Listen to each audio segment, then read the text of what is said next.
Baik, terima kasih saudara Anda masih bersama kami dalam obrolan pagi dan kita akan membahas mengenai uji coba pedestrian Malioboro. Saat ini saya sudah terhubung via telekonferensi dengan Kepala Dinas Perhubungan DIY. Beliau adalah Ibu Nimade Dwipanti Indrayanti selaku PLT Kepala Dinas Perhubungan Daerah Istimewa Yogyakarta. Bu Made, selamat pagi. Selamat pagi, Mbak. Ya, selamat pagi. Gimana kabarnya hari ini, Bu? Alhamdulillah, baik. Sehat ya, Bu, Baik, ya? Mbak. Iya. Tadi di berita yang kita tayangkan di segmen pertama juga muncul statement dari Bu Made ya, Bu, ya, terkait dengan pedestrian Malioboro. Boleh cerita ini, Bu, sebenarnya uji coba ini pelaksanaannya dari kapan sampai dengan kapan? Ya, terima kasih, Mbak Isya. Jadi kami sebenarnya merupakan kolaborasi ya. Jadi penataan kawasan Malioboro khususnya berkaitan dengan transportasi, manajemen dan rekayasa lalu lintas ini kerjasama antara Dinas Perhubungan Pemda DIY dengan Kota Yogyakarta.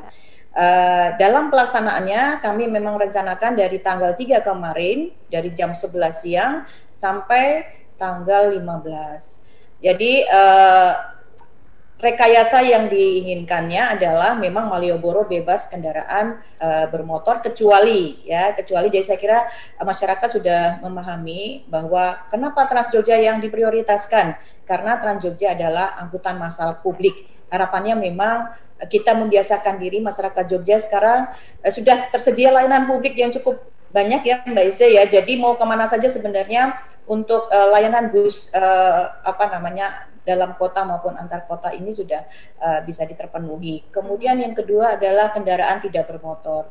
Dalam hal ini adalah becak dan andong, termasuk juga sepeda. Karena kawasan Malioboro adalah bagian dari kawasan sumbu filosofis, di mana mempunyai nilai makna budaya yang cukup tinggi. Harapannya kita bisa melestarikan sebenarnya kendaraan atau moda transportasi tradisional milik daerah istimewa Yogyakarta. Jadi untuk yang di Jalan Malioboro sendiri memang seperti yang kami sampaikan adalah spesifikasi kendaraan-kendaraan tersebut, termasuk kendaraan kedaruratan, misalnya patroli, polisi, dinas perhubungan, kemudian ambulans, pemadam kebakaran, atau tamu negara, karena memang di ujung Jalan Malioboro itu sendiri ada Istana Negara. Kemudian untuk ruas-ruas yang mengitari Jalan Malioboro sendiri itu kami berlakukan namanya giratori penuh. Jadi searah berlawanan dengan arah jarum jam, tetapi satu arah. Jadi satu arah. Jadi dari Suryotomo, Jalan Mataram, kemudian ke Abu Bakar Ali, Pasar Kembang, kemudian nanti sampai di Suprapto itu satu arah. Kemudian dari Jalan Bayangkara itu ke utara juga satu arah. Nah, itu berlakunya 24 jam. Tetapi kalau pedestrian Malioboro sendiri diberlakukan dari jam 6 pagi sampai jam 10 malam. Harapannya memang ada waktu untuk loading atau mengangkut barang-barang untuk aktivitas perekonomian yang ada di sana. Kalau PKL sendiri sebenarnya memungkinkan sepanjang dia memakai gerobak dan lewat sirip-sirip untuk mengangkut barang dagangannya. Karena bukan kendaraan bermotor ya, Bu, ya? Iya, betul, sangat memungkinkan. Ibu, untuk sementara mereka kalau untuk mobilisasi tujuan dari uji coba ini apakah memang untuk mendukung Yogyakarta yang didaftarkan di UNESCO untuk warisan dunia atau ada kepentingan yang lain juga, Ibu? Sebenarnya kan tidak hanya itu ya. Kami kan sebenarnya untuk perencanaan terkait dengan pedestrianisasi ini kan sebenarnya sebelum UNESCO juga gitu. Mungkin Mbak Isa juga pernah memori berapa tahun yang lalu ketika kita memindahkan juga parkir di sepanjang Malioboro dari sisi timur itu ke Taman Parkir Abu Bakar Ali, kemudian ada penataan untuk street furniture yang ada di ruas jalan Malioboro yang mungkin sekarang sangat dinikmati, ada bangku, ada bolat-bolat, itu sebenarnya kan sangat-sangat untuk mendukung kondisi kawasan Malioboro sebagai kawasan pedestrian. Nah, untuk penataan ini sebenarnya maksudnya adalah ketika lalu lintas sudah crowded, mestinya kan harus ada penanganan. Jadi kami selalu dikomplain ketika wisatawan begitu banyak datang, macet, terus tumpuk blek semua di pusat kota, ini bagaimana solusinya. Tidak bisa kita kemudian mengakomodir semua masukan-masukan dari masyarakat. Sampai dengan ini banyak sekali masukan. Saya sangat berterima kasih, kami pribadi maupun selaku institusi juga sangat berharap masukan-masukan dari masyarakat ini untuk kemudian menyempurnakan ke depan.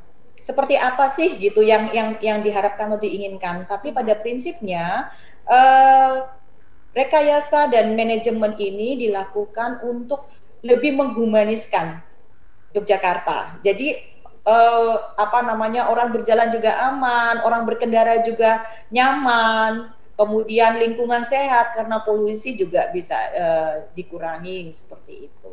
Ya, Audit terkait dengan kemacetan juga itu mudah-mudahan bisa dikurangi juga dengan adanya kondisi seperti ini. Saya kira itu, Mbak. Iya, kalau kemarin pada saat pelaksanaan awal itu apakah sempat ditemukan beberapa masyarakat yang bingung Ibu dengan ditutupnya, kemudian juga ruas-ruas jalan di sekitarnya juga berpengaruh juga kan ya? Betul sekali, betul sekali. Saya di lapangan waktu itu, kita memang sepakati jam 11, tapi sampai jam setengah 12, hampir seperti jam 12 itu, kami melihat masih masyarakat kami tidak saklek gitu ya. Kemudian langsung jerak kan kadang-kadang pengendara dari luar ya juga mungkin belum tahu bahwa ini sudah waktunya kita, karena memang kita tidak mulai dari pagi, kita mulai dari siang, sehingga kita masih memberikan pengertian saja kepada pengguna jalan bahwa nanti ini sudah tidak bisa dilalui lagi, seperti rute-rute Jalan Mataram yang dua arah ke arah selatan misalnya, bisanya ke arah utara. Nah, setelah jam 12 lebih itu baru kemudian lalu lintas bisa dikondisikan sesuai dengan desain kita untuk pedestrian dan mendukung manajemen dan rekayasa lalu lintas. Saya kira itu. Ya, sementara apakah ada petugas yang ditempatkan di tempat-tempat tertentu atau ada penanda yang digunakan, Ibu? Ya, kami melengkapi semua. Rambu, signage, penanda, terus banner dan semuanya kami sudah sediakan. Kemudian petugas, ini kolaborasi juga petugas, kami dari Disub Provinsi dibantu Disub Kota, juga Satpol PP Provinsi, juga dari kepolisian, ini juga terlibat di dalam penjagaan ya. Jadi kami harapkan memang partisipasi masyarakat ini sangat-sangat kami butuhkan dukungan gitu ya. Jadi memang kalau sehari 2 hari itu memang kalau perubahan itu kan kadang bisa diterima dengan cepat, kadang agak lama untuk penyelesaiannya. Tapi harapan kami memang jangka waktu yang kita perkirakan ini bisa menggambarkan seberapa jauh sih sebenarnya, seberapa nyaman sih, seberapa ada hambatan apa sih ketika kita memang ke depan akan menerapkan penataan transportasi khususnya di kawasan Malioboro seperti itu. Dahulu memang kami sudah melakukan uji coba, tapi 1 hari, yaitu di Selasa Wage. Jadi masih belum terasa juga gitu. Jadi sehari selesai, tunggu lagi mungkin di Selasa Wage berikutnya ya. Ya, jadi agak lama juga melihatnya gitu. Ya, kalau bercermin dari Selasa Wage yang dulu pernah dilakukan juga uji coba pedestrian, kemudian ikoniknya malah Selasa Wage itu ada event tumplek-blek gitu di kawasan Malioboro. Nah, sebenarnya ini kalau uji coba ini setelah nanti benar-benar diterapkan itu akan mulai kapan nih Bu Made? Ya, ini kan kita evaluasi, Mbak. Jadi kenapa kita melakukan uji coba itu agar kita evaluasi. Harapannya ketika ini memang akan diterapkan ke depan, ini kita sudah mengeliminir persoalan-persoalan. Kami juga bicara, ini harusnya jangan cuma transport, harusnya ada ekonominya, ada sosialnya, dampak-dampak terhadap itu.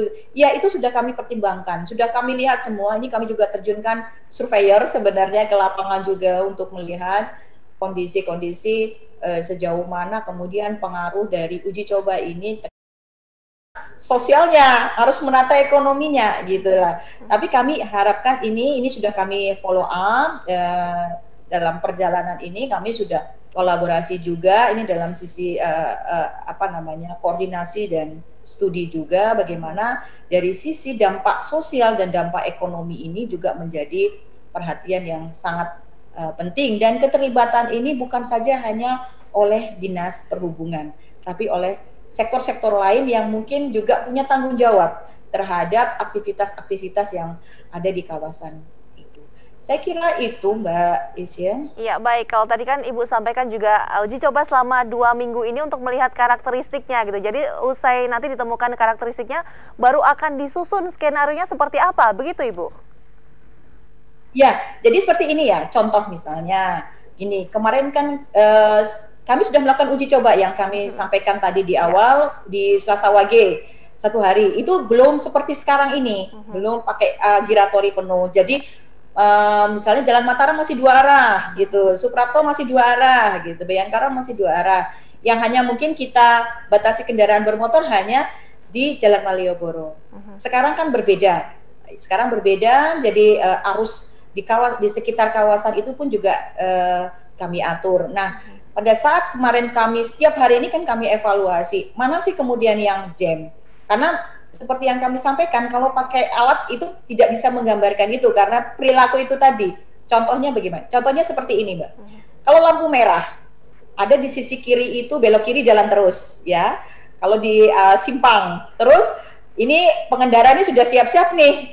Kalau sudah mau hijau, ya mereka ambil ke sisi kiri yang sebenarnya belok kiri jalan terus. Sehingga, nah ini kan sebenarnya kalau di dalam analisis transport secara keilmuan, ini kan tidak menjadi, itu kan perilaku sebenarnya, perilaku. Nah, hal-hal ini yang kemudian sebenarnya kami potret gitu. Jadi memang kita tidak secara plek gitu mengikuti apa yang kemudian menjadi kajian, tapi kami juga melihat dari sisi di lapangan ini adakah yang kemudian bisa kita atur kembali. Contoh, sebenarnya pembela tanah air, ruas jalan pembela tanah air itu kan kami atur 1 arah ke arah timur.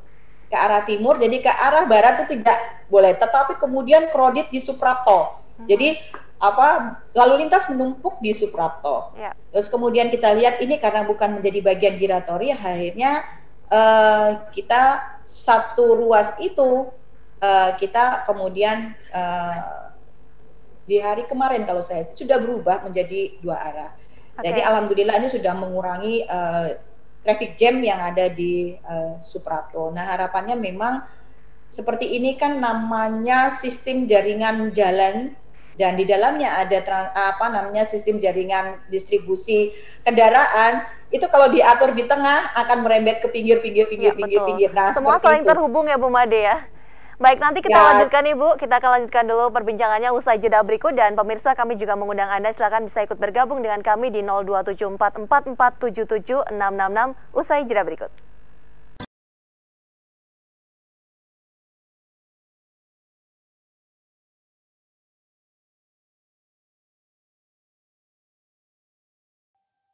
Apa yang harus dilakukan jika Anda tertular virus COVID-19 dan kapasitas medis mengharuskan Anda isolasi diri di rumah? Selain tindakan dasar seperti jaga jarak 2 meter, membersihkan diri, peralatan makan, tidur, ruangan dengan disinfektan setiap hari, apa saja tindakan lainnya? Jika Anda pasien positif dan sehat, pastikan Anda tetap melakukan tindakan dasar pencegahan penularan.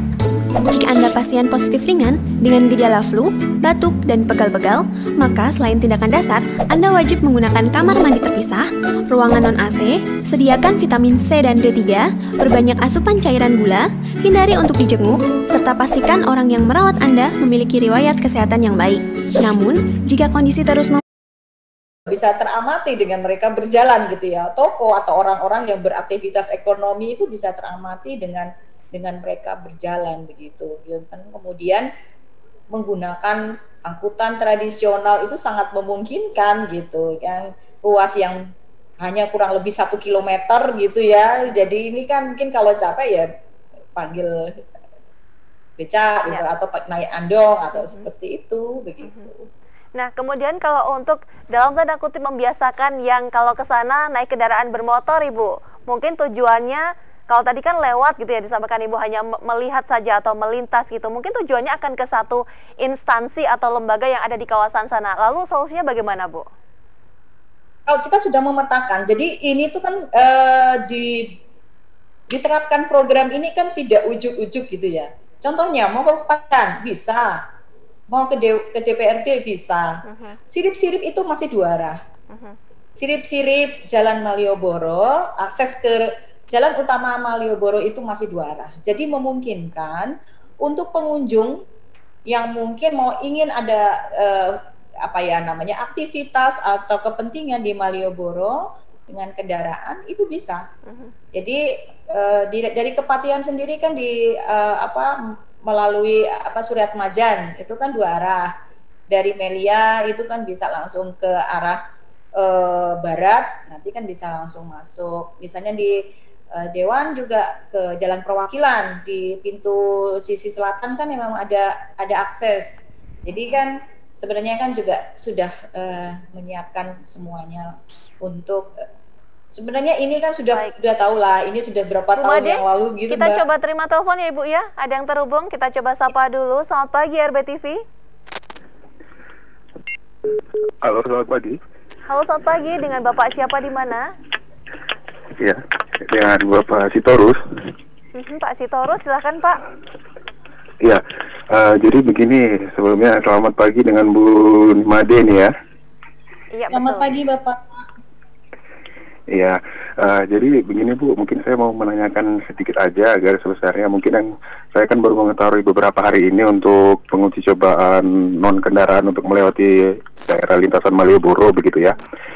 Nah, tapi ada juga sedikit saya mungkin pertimbangan satu hal ketika itu terjadi dilaksanakan untuk tidak melewati kendaraan tidak melewati Malioboro begitu kan ada sisi mungkin minusnya, jadi di antara ring 1 yang ditiadakan kendaraan itu kan macetnya itu sangat malah crowded mungkin begitu. Nah, ada satu juga sisi karena ketika kita punya pengunjung atau wisatawan yang datang ke Malioboro, ketika ingin mengunjungi Malioboro, mereka pengunjung tidak bisa melewati Malioboro, otomatis ketika mereka menggunakan angkutan umum, contohnya mungkin seperti angkutan online begitu. Nah, otomatis ketika terjadi penumpukan sebelum masuk ke daerah Malioboro, itu bagaimana kira-kira penanganannya dan solusinya bagaimana? Kalau mungkin seperti tadi busway atau Trans Jogja yang hanya bisa masuk begitu dan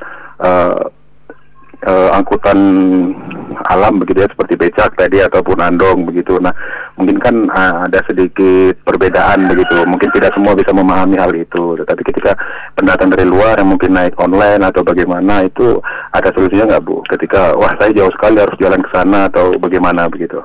Ya, baik. Terima kasih sudah menghubungi. Itu saja atau ada lagi Pak Sitorus? Oke Mbak, mungkin begitu saja gitu Bu. Terima kasih. Terima kasih. Selamat pagi. Silakan Bu Made bisa langsung ditanggapi Bu. Ya, terima kasih Pak Sitorus. Ini saya kira sangat membahagiakan ada respon gitu terkait dengan apa yang kita lakukan. Jadi terkait dengan bagaimana sih kemudian wisatawan bisa berkunjung agar tidak terjadi penumpukan, terus kondisi angkutan publik sendiri seperti apa.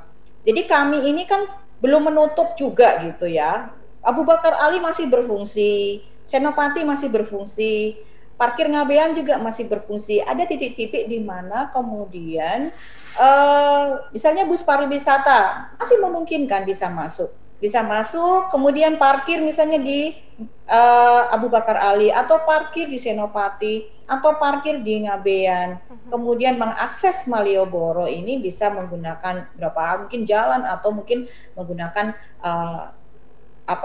angkutan lain apalah gitu ya untuk di situ. Nah, ini juga ke depan untuk rute Trans Jogja sendiri, depan kita prioritaskan memang banyak yang akan melewati Malioboro. Sama ini kan mungkin agak terbatas ya 2 jalur begitu yang melewati sana. Sekarang mungkin dari segala arah mungkin utama dia bisa melewati ruas Malioboro karena harapannya memang ke depan kalau semakin banyak masyarakat kita sudah mulai menggunakan angkutan umum publik massal ya.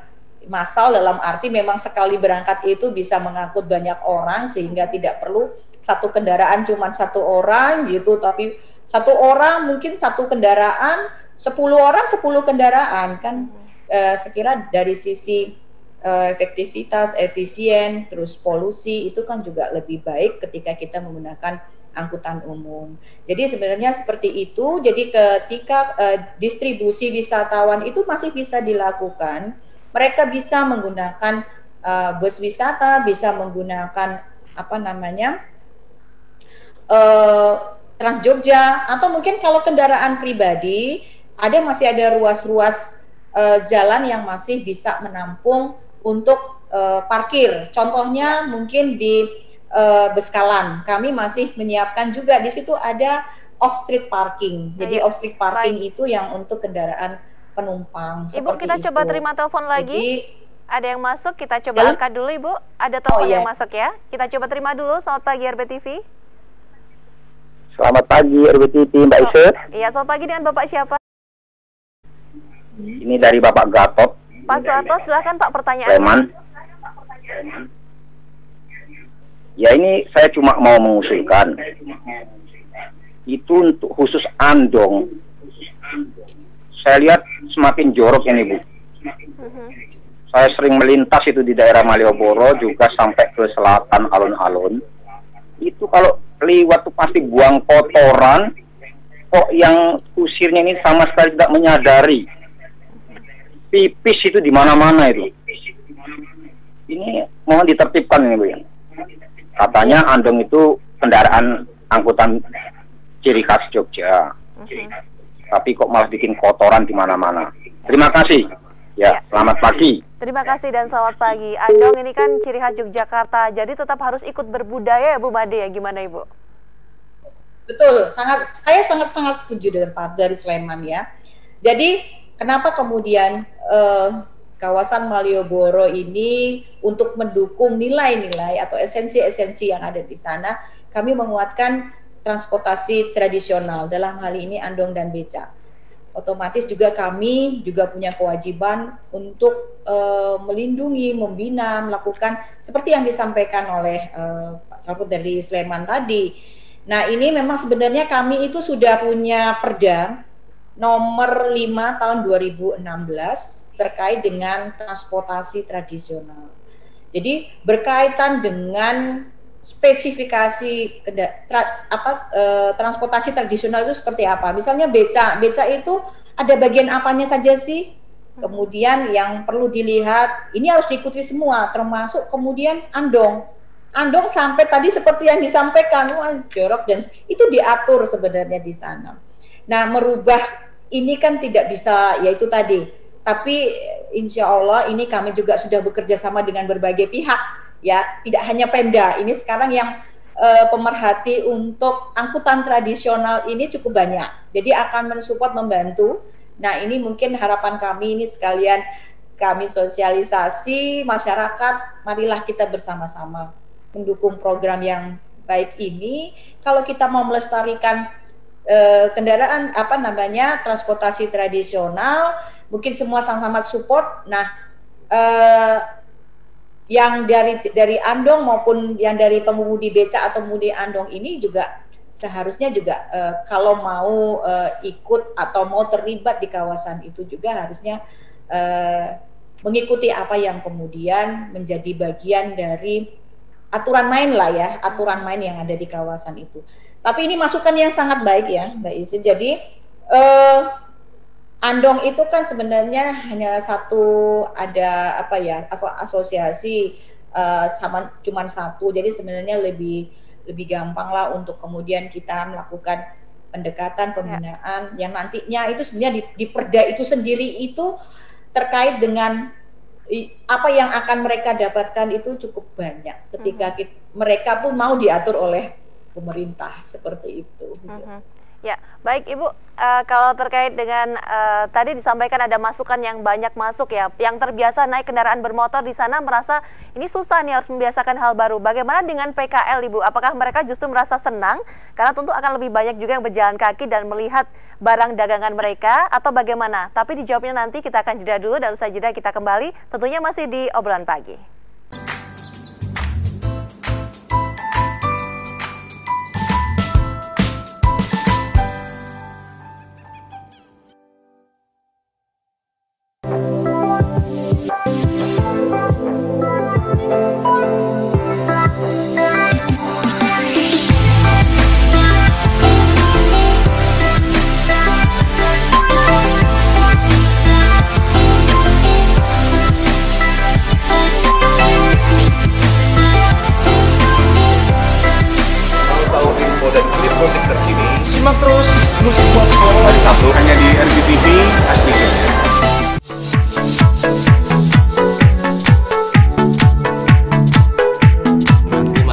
akan bulan-bulan ke salah satu tokoh yang ada di Yogyakarta. Tokoh ki apik banget. Pekerjaannya sing sae. Jos.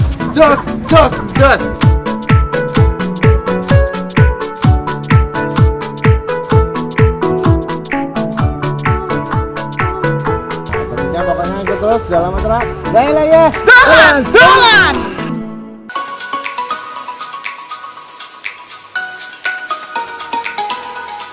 Hari ini kita akan membuat sesuatu yang gampang, membuat sesuatu yang simple, dan tentunya mudah untuk dipraktekkan.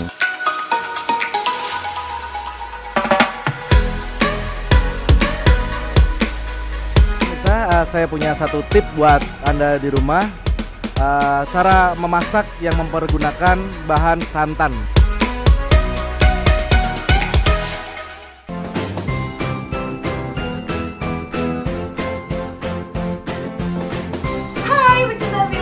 Buat kamu yang udah nungguin resensi film, tenang ya, karena sekarang bukan jam 10 lagi resensi film, tapi Jumat setiap jam 9 pagi sampai jam 10 cuma di NTV.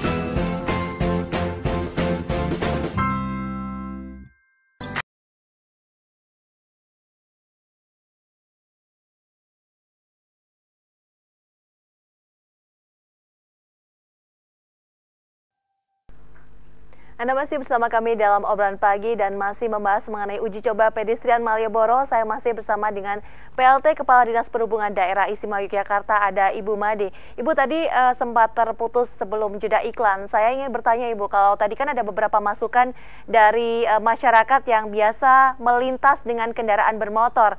Nah, bagaimana tanggapan dari rekan-rekan PKL Ibu? Apakah mereka justru merasa diuntungkan, senang atau bagaimana Ibu? Ya, terima kasih Mbak Isa. Saya kira pertanyaan yang sangat bagus ya. Jadi di awal untuk pada saat pelaksanaan ini pun itu ya juga yang menjadi juga bagian dari pertimbangan kami. Nah, sebenarnya kalau kami sendiri mengharapkan dengannya ada kebijakan pedestrian ini, PKL yang di sana mungkin lebih apa ya, banyak pendapatannya. Untuk yang mungkin langsung mungkin parkir, sebenarnya parkir di Malioboro di mana sih sebenarnya? Mereka kan juga tidak parkir di jalan utama Malioboro. Untuk kendaraan bermotor, mereka disirip-sirip. Disirip-sirip itu kan masih boleh lewat. Sebenarnya kan tidak berpengaruh gitu, tidak pengaruh dengan pengemudi. Misalnya mungkin kalau dia pakai roda 4, itu yang tadi kami sampaikan, kami masih menyediakan misalnya di beskalan, di parkir beskalan walaupun tidak besar. Kemudian di tempat-tempat lain, di sirip-sirip pun masih 2 arah. Jadi masih memungkinkan mungkin kendaraan bermotor untuk akses, cuman ketika di jalan utama itu tadi ya mereka tidak bisa kemudian membawa kendaraannya masuk. Jadi harus menempuh dengan berjalan kaki. Dan saya rasa ini juga sangat menguntungkan aktivitas ekonomi ya. Kalau naik motor kan dia cuma satu tujuan, sudah itu pulang. Tapi kalau berjalan kaki mungkin niatnya nggak beli jadi beli, karena lihat ke kiri dan ke kanan ada yang menarik ya, kemudian mampir. Harapannya memang seperti itu. Apalagi ke depan kalau ini sudah ditata yang lebih komprehensif ya, dengan keterlibatan semua pihak, saya kira nilai Malioboro semakin lebih baik lagi gitu ya. Jadi sudah bagus, sudah apalagi ya sudah masuk sebagai nominasi untuk World Heritage ya, untuk sumbu filosofis. Nanti dengan penataan yang lebih baik sisi transport maupun dari sisi lingkungannya, saya kira ini lebih mendukung aktivitas ekonomi yang ada di sini. Ya. Baik Ibu, kalau kita melihat kan semasa beberapa kali dilakukan uji coba, termasuk pada saat ada kegiatan Selasa Wagen dulu beberapa kali ya Bu ya, Malioboro kemudian jadi lebih viral, tertata dengan indah gitu Ibu ya. Ada kursi-kursi yang nyaman, ada bulatan-bulatan yang bisa digunakan untuk duduk, ada tempat untuk membuang sampah dan sebagainya. Nah, ini apakah nanti akan ditambah lagi fasilitas yang membuat Malioboro semakin nyaman dan dirindukan atau seperti apa Ibu? Ya, ini makanya kami tadi sampaikan Mbak Isya, jadi kolaborasi itu penting. Jadi ketika misalnya sudah tidak ada gangguan terkait dengan coba ini nanti usai uji coba akan dilakukan evaluasi Bu ya, mana beberapa yang menjadi catatan, kemudian nanti solusinya akan seperti apa, lalu akan ada uji coba lagi kah atau ada skenario lain lagi juga belum tahu ini Bu. Nah, uji coba terus kapan apa namanya implementasinya gitu ya. Nanti ini uji coba kasihan masyarakatnya kalau uji coba terus. Jadi kita harus memberikan kepastian juga kepada masyarakat. Uji coba sebenarnya, uji coba ini adalah uji coba yang terakhir. Uji coba loh ya, uji coba ini adalah yang terakhir. Jadi kita sebenarnya yang lalu juga sudah melakukan uji coba, walaupun cuma 1 hari di Selasa Wage. Harapannya dari waktu yang agak cukup lama yang diprotes, mungkin ini kenapa kok lama, itu kami bisa menemukan karakter lalu lintas, karakter pemakat jalan, kemudian dampak dari situ tuh seperti apa. Karena kalau cuma lihat 1-2 hari itu kan orang baru menyelesaikan. Kalau baru menyelesaikan itu kan tidak bisa diambil suatu kesimpulan. Tapi ketika dia sudah berjalan cukup lama, itu baru kita bisa melihat dari sisi perubahan ini ditangkap gitu, seperti apa. Iya. Baik, yang terakhir Bu Made, kalau masih ada informasi atau himbauan kepada pemirsa, silahkan Ibu bisa disampaikan. Ini kami sangat-sangat mengharapkan dukungan dari segala lapisan masyarakat. Tolong dukung kami, bantu kami, apapun maksudnya informasi atau mungkin masukan-masukan kami tampung. Ini akan menjadi perbaikan dari kami gitu ya. Karena apapun yang kami buat itu bukan yang terbaik ya. Jadi maksudnya kami juga butuh dari masyarakat untuk memberikan banyak informasi, masukan untuk kami ke arah yang lebih bagus gitu, untuk ke arah yang lebih baik. Harapannya seperti itu. Jadi memang program ini kan tidak harus kemudian semua oh ya gitu. Tapi harapannya dukungan itu yang menjadi satu hal yang penting, memberikan spirit yang positif sehingga Jogja memang yang kita harapkan Jogja adalah Jogja istimewa. Seperti itu, Mbak. Baik, terima kasih Ibu atas waktunya untuk berbincang hari ini. Sehat selalu dan sukses selalu Ibu. Salam semangat untuk rekan-rekan di Disub DI Ibu. Ya, amin, terima kasih Mbak Isya, terima kasih semuanya. Baik saudara, demikian perbincangan kami bersama dengan PLT Kepala Dinas Perhubungan Daerah Istimewa Yogyakarta terkait uji coba pedestrian Malioboro, dan berarti sudah saatnya saya Isya Dewi undur dari obrolan pagi hari ini. Terima kasih telah bergabung dan kita ketemu lagi esok pagi. Sampai jumpa.